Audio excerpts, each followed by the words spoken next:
जय हिंद। मैं अरविंद राय और आज मैं बात करूंगा आपके टीजीटी पीजीटी एग्ज़ाम के बारे में और आपकी तैयारी के बारे में। मेरे कुछ 4 पॉइंट है जिनके ऊपर मैं बात करूंगा। और ये चैनल अगर आप देख रहे हैं तो मैं एक बता देता हूं कि मैं प्रोफेशनल यूट्यूबर नहीं हूं। जो मेरे दिल में आता है वो मैं बातें करता हूं और जो चीज़ बताऊंगा सही बताऊंगा। ये नहीं कि एग्ज़ाम कब है उसके ऊपर बना के फिर मैं आप लोगों को गुमराह करूं, ये मेरा मकसद नहीं है। पहली बात चलते हैं हम लोग कि आप ये जब फॉर्म फिलअप किया होगा तब आपको कोई नीड होगी, तो जॉब क्यों करना चाह रहे हैं? आप जॉब क्यों करना चाह रहे हैं? जॉब, उसके बाद टीचर की जॉब ही क्यों करना चाह रहे हैं? ये सवाल होना चाहिए ना कि जॉब क्यों करना चाह रहे हैं और टीचर की जॉब क्यों करना चाह रहे हैं। ठीक, तो पहली बात कि अपना क्यों क्लियर कीजिए। ठीक है, एक चीज मैं बता देता हूं जो समाज के ऊपर भी है और मैंने जो अनुभव किया है, प्लस जो मेरे साथ के टीचर्स हैं जो उन्होंने अनुभव किया है, कि जब तक आपकी जॉब नहीं लगती है, जब तक आपकी जॉब नहीं लगती है तब तक समाज में आपको एक अलग दृष्टि से देखते हैं। ठीक, आपको वो रिस्पेक्ट नहीं है। जैसे ही आपकी जॉब लगती है आपका स्टेटस समाज के प्रति, आपका नजरिया बिल्कुल चेंज हो जाएगा। और मैं तो खैर सेकंड जॉब में हूं, लेकिन जो मेरे साथ नए बच्चे जो ज्वाइन किया है, जब उनसे मेरी बात होती है तो वही बोलते हैं कि सर पहले जो लोग ताने मारा करते थे आज वो लोग उपमा देते हैं। ठीक, फर्स्ट थिंग ये हो गया। सेकंड थिंग ये, एक चीज और बताता हूं मैं आपको कि आदमी अपने लिए नहीं, व्यक्ति अपने लिए नहीं अपनों के लिए परेशान होता है। ध्यान रखिएगा, व्यक्ति अपने लिए नहीं अपनों के लिए परेशान होता है। अगर केवल अपने लिए होता तो आदमी कैसी भी लाइफ जी लेता, लेकिन हम लोग एक सांसारिक व्यक्ति हैं तो हमारे पीछे जो परिवार है हम उसके लिए परेशान होते हैं। तो मेरे कहने का मतलब है व्यक्ति अपने लिए नहीं अपनों के लिए परेशान होता है। तो ये नौकरी आपको अपनों के लिए करनी है, अपने लिए नहीं करनी है। ठीक है, आप जिस परिस्थिति में हैं, आपके मदर फादर भाई बहन जिस परिस्थिति में आपको पढ़ा रहे हैं आप पढ़िए, लेकिन यह भी चीज देखिए जब आपको जॉब मिलेगी आप उनकी कितनी हेल्प कर सकते हैं,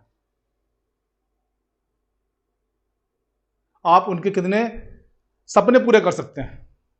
तो व्यक्ति अपने लिए नहीं अपनों के लिए परेशान होता है।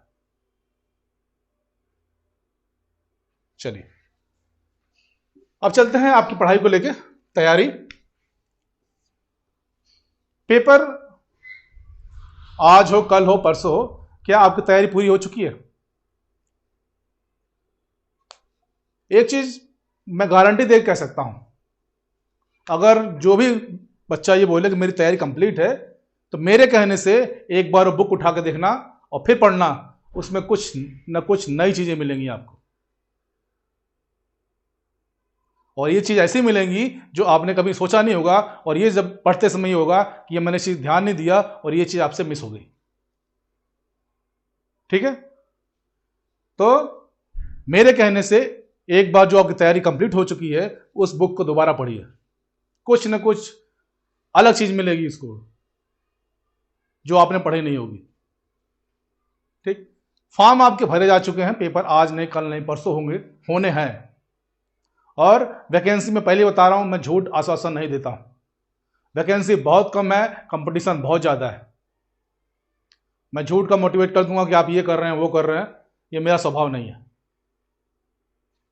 मैं अभी भी कह रहा हूं कंपटीशन बहुत टफ है, एक सीट पे बहुत से बच्चे फॉर्म फिलअप किए हैं। और कुछ बच्चे उनसे मैं ऐसे मिला हूं जो लगातार पिछले कई वर्षों तैयारी कर रहे हैं। तो अपना और उन बच्चों के तैयारी का कंपैरिजन पक्का कीजिए।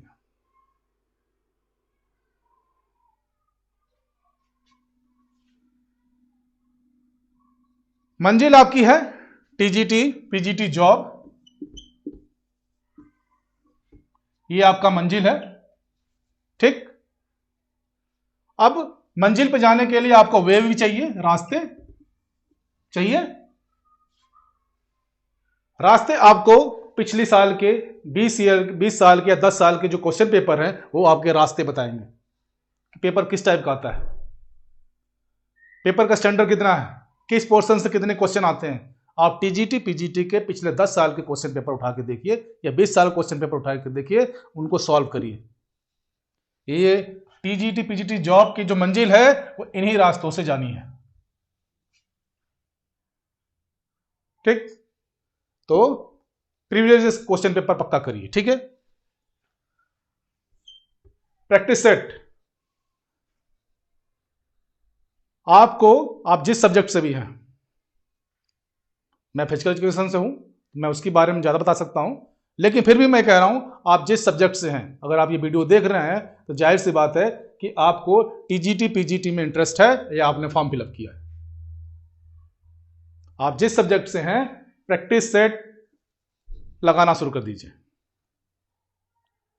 प्रैक्टिस सेट में आपके गलतियां पता चलती है, कितने आपने क्वेश्चन गलत किए।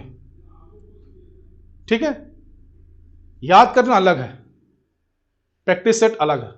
प्रैक्टिस सेट आपको आपके एग्जाम हॉल का सेम सूचित होता है, उसके लिए भी आप 2 घंटे का टाइम लगाइए, स्टॉप वॉच में 2 आवर्स का टाइमर लगाइए, क्वेश्चन पेपर सॉल्व करना शुरू कीजिए और 2 घंटे बाद वो घड़ी अपने आप बंद हो जाएगी। फिर देखिए, फिर क्वेश्चन पेपर मिलाइए, जो आपने आंसर टिक किए कितने % सही हो रहा है, कितने क्वेश्चन सही हो रहे हैं आपके। ठीक है, फिजिकल एजुकेशन का जो स्टैंडर्ड में पिछली बार पेपर में दे के आए किसका, जिसमें हम लोग का सिलेक्शन हुआ है, मेरे हिसाब से 100 प्लस के 110 के बाद ही आप लोग का जो मार्क्स आएंगे या क्वेश्चन सही होंगे तब जाके रैंकिंग बनेगी मेरे हिसाब से।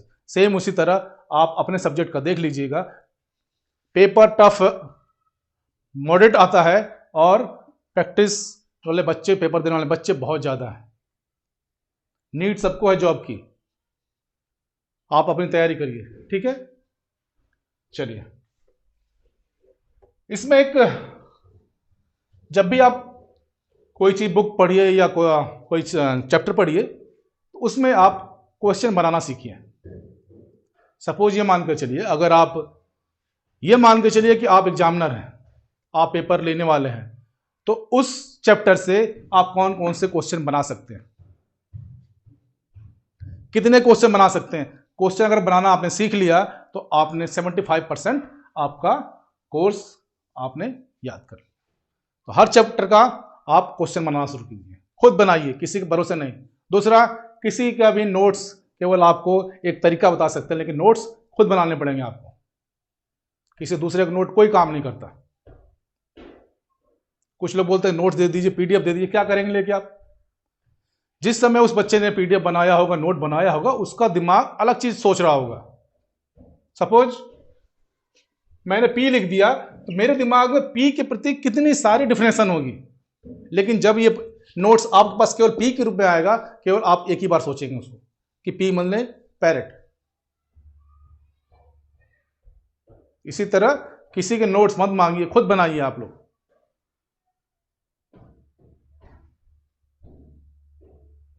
और मेहनत करिए। अब रही बात एग्जाम कब और कब तक होने की संभावना है, तो मेरा ये ओपिनियन है जून जुलाई अगस्त में एक अच्छी खबर मिलेगी। टीजीटी नहीं आएगी तो जुलाई में मेरे हिसाब से एलटी की आ जाएगी। सेम सिलेबस है यार, केवल जीएस जीके बढ़ जाता है, उसके लिए भी आप देख सकते हैं। और जब भी डेट आएगा आपको टाइम कम मिलेगा।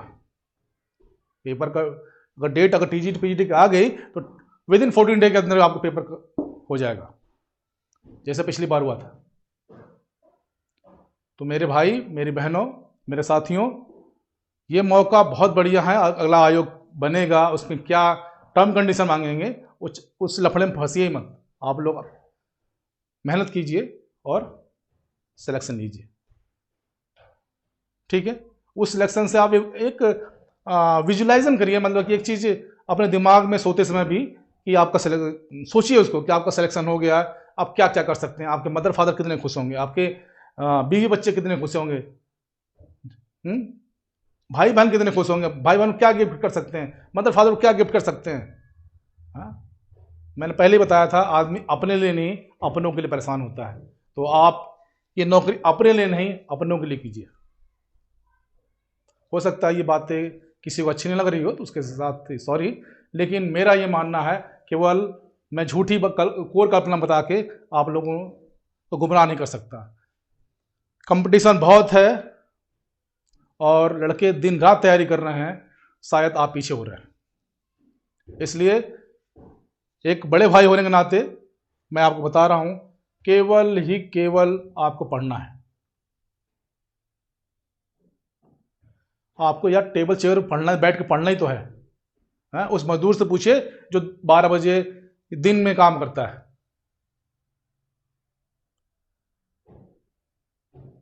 ठीक है, हो सकता है कि मेरी भाषा कुछ अच्छी नहीं लगी हो आप लोगों को, क्योंकि शायद फौज की लैंग्वेज ही ऐसी है, लेकिन मेरे दिल में कोई ऐसी बात नहीं है कि आप लोगों को होपलेस करूं।